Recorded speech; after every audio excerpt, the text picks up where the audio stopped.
我没想到鸟竟然也分 E 和 I。家里来陌生人时，一鸟是这样的。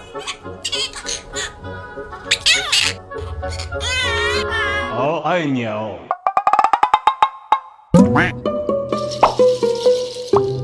吃饭时，一鸟是这样的。如果不给它吃的话，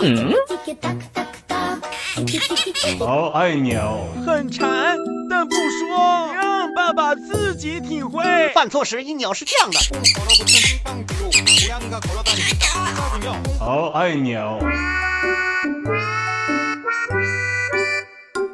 遇到这么乖巧的小鸟，我又能怎么办呢？还好家里有10头 A30 Pro 洗地机，不然又得哈雷姆抹布了。它顶配的清洁力，遇到顽固污渍也能跟手擦的一样干净。那只双重砂齿挂刀，不管是鸟毛还是头发，一点也不缠。爱鸟的老家也能轻松清洁，不放过一点死角。机身还没个手机高，沙发底下也是随意出入。加上这个 AI 全向助理，用起来一点也不累，用完往那一放就开始自清洁，简直是懒人必备。而且他俩玩玩具的状态也完全不一样。我咬死你，你个臭花花！